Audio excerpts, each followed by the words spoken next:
though the American leader's tone was more subdued and he proposed what some perceived as a conditional olive branch. Officials in Pyongyang authorized to speak for the government told CNN, when it comes to Trump, we don't care about what that mad dog may utter because we've already heard enough. Pyongyang accuses Trump and the United States of heightening tensions to a level not seen since the Korean War ended in an armistice in 1953. They say it's actions, not words, that matter, pointing to 3 U.S. aircraft carriers and a submarine currently off the coast of the Korean peninsula. The United States is threatening us with nuclear aircraft carriers and strategic bombers. They are challenging us with the most vicious and demeaning provocations, but we will counter those threats by bolstering the power of justice in order to take out the root cause of aggression and war, the officials said.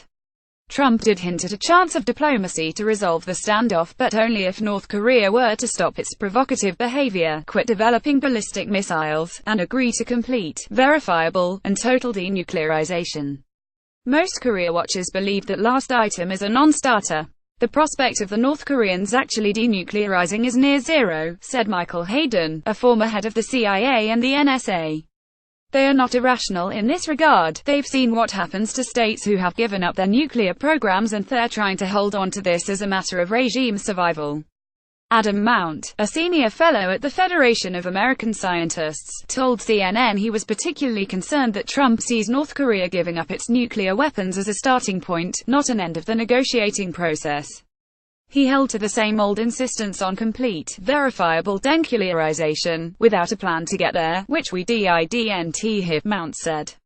That insistence will prevent any kind of forward progress. The audiences thought Trump stood before South Korean lawmakers. His audience was likely more global.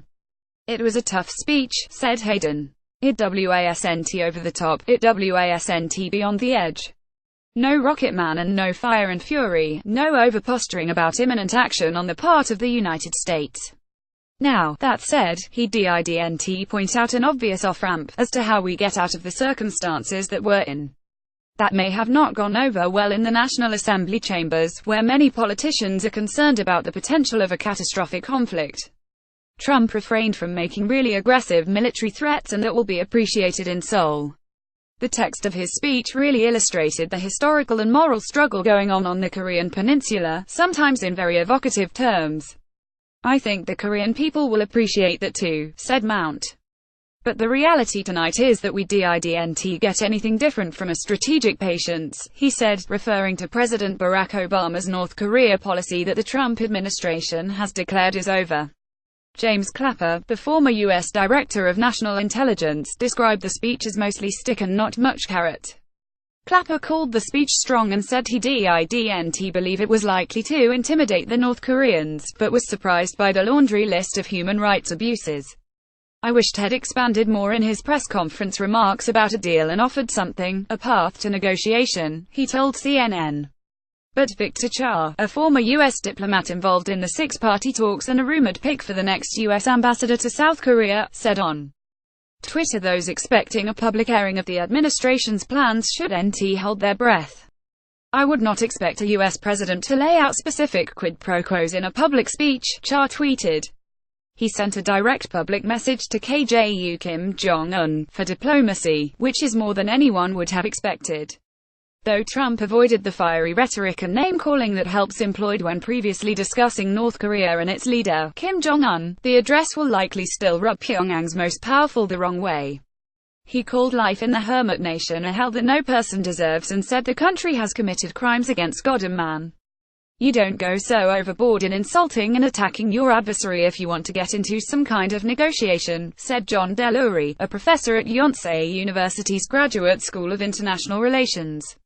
It's one thing to bring human rights into the equation. It's another to spend the majority of the speech detailing the brutality of the North Korean state, Delury told CNN on the phone from Seoul after attending the speech. What the South Koreans were looking for in the speech is reassurance that Trump will be moderate and that the alliance is strong but he's not going to precipitate military action. After listing alleged abuses committed by the North Korean regime, Trump questioned why nations would continue to support Pyongyang. It was likely an implicit stab at Beijing, the next stop on the U.S. president's nearly two-week-long trip. China accounts for about 90% of North Korea's trade, a vital lifeline for North Korea's small and sealed-off economy. messaging to the Chinese and the Russians about severing relationships. "I'm not sure what that means," said Clapper, the former U.S. Director of National Intelligence. "The Chinese are going to be hard-pressed to do that. The greatest strategic imperative for the Chinese is that North Korea not implode," he said. Intelligence experts and analysts believe Beijing's biggest concern is that a collapsed North Korea could lead to a unified and user-led Korea on China's border and a mass migration of refugees across the Yalu River. Follow Joshua Berlinger on Twitter.